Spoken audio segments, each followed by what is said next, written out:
News bell network మీడియాకు స్వాగతం. శ్రీకాకుళం జిల్లా పాతపట్నం నియోజకవర్గం శాసనసభ్యులు కేంద్ర కార్యాలయంలో ఆంధ్రప్రదేశ్ రాష్ట్ర బడ్జెట్ 2026-27పై శాసనసభ్యులు మామిడి గోవిందరావు మీడియా సమావేశంలో పాల్గొన్నారు. ఈ సందర్భంగా ఎమ్మెల్యే మాట్లాడుతూ రాష్ట్ర ప్రభుత్వం ప్రవేశపెట్టిన బడ్జెట్ సంక్షేమం మరియు అభివృద్ధికి సమతుల్య ప్రాధాన్యమిచ్చిందని తెలిపారు.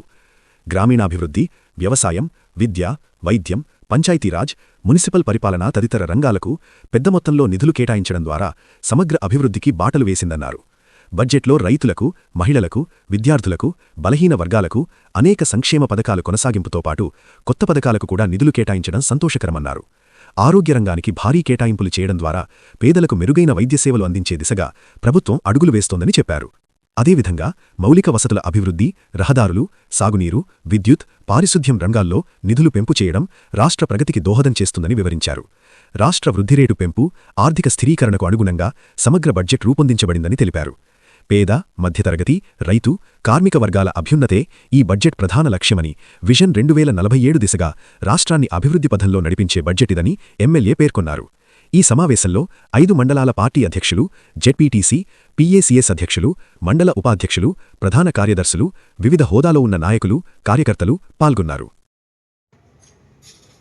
అందరికీ నమస్కారం. నిన్న మన ప్రభుత్వం, ఇది మంచి ప్రభుత్వం, నిన్న అసెంబ్లీలో ప్రవేశపెట్టిన బడ్జెట్ 3,32,205 కోట్లతో బడ్జెట్ ప్రవేశపెట్టడం జరిగింది. ఆంధ్రప్రదేశ్ ప్రజల తరపున, అందరి తరపున ముఖ్యమంత్రి వర్యులకి, ఆర్థిక మంత్రి వర్యులకి, డిప్యూటీ సీఎం గారికి, మనందరి నాయకుడు లోకేష్ గారికి అందరూ కూడా పేరు పేరున ధన్యవాదాలు తెలియజేస్తున్నాం. గత ప్రభుత్వం 2019-2024లో ప్రవేశపెట్టిన బడ్జెట్కి ఈ బడ్జెట్కి చాలా వ్యత్యాసం ఉంది. అది అంకిలి గారడే తప్ప ఏ విధమైన ఉపయోగం కానీ, ఏ విధమైన సంక్షేమ పథకాల గురించి కానీ, ఏ విధమైన ప్రగతి చక్రాలపైన కానీ, ఏ విధమైన అభివృద్ధి బాటలో కానీ, అభివృద్ధి పనులు చేసే విధంలో కానీ ఆ రోజు ఆ బడ్జెట్లో లేదు. ఓన్లీ అంకిలి గారడి మాత్రమే ఉంది. దయచేసి ప్రజలందరూ గమనించగలరు. ఈ బడ్జెట్ అనేది మొట్టమొదటిగా ఈ బడ్జెట్లో ప్రథమ స్థానం అనేది విద్య. సుమారుగా 32,000 కోట్లు విద్యకు పెట్టడం అనేది జరిగింది. వ్యవసాయానికి మెయిన్ సెకండ్, వ్యవసాయానికి సుమారుగా 18,224 కోట్లు కేటాయించడం అనేది జరిగింది. రెండోది మౌలిక వసతుల అభివృద్ధి, రోడ్డులు, విమానాశ్రయాలు, పరిశ్రమలు, ఇలా తీసుకుంటే అన్ని కలిపి 13,546 కోట్లు. పరిశ్రమలకు 3,160 కోట్లకు పెట్టించారు. మెయిన్ మనందరికీ చాలాసార్లు మన అసెంబ్లీలో మాట్లాడాం. ఇక్కడ మనకి వ్యవసాయం ఒకటే జీవనాధారం. ఇక్కడ పరిశ్రమలు రావాలి, కొత్త ఇండస్ట్రీస్ రావాలి అంటే మిలియాపూర్ ఇండస్ట్రియల్ పార్క్ ఏర్పాటు చేశాం. దానికి 3,160 కోట్లు అనేవి మనకు పరిశ్రమల కోసమే కేటాయించింది. పరిశ్రమల అభివృద్ధి, ఇవన్నీ రాయితీల కోసం ఇవ్వడం అనేది జరిగింది. అవే కాకుండా మెయిన్ అమరావతి అభివృద్ధి కోసం 6,000 కోట్లు. సంక్షోభం ఏంటి, బీసీ సంక్షోభం కోసం సుమారుగా 5,102 కోట్లు ప్రవేశపెట్టారు. అదే కాకుండా ఎస్సీ సంక్షేమం కోసం 20,000 కోట్లు పెట్టారు.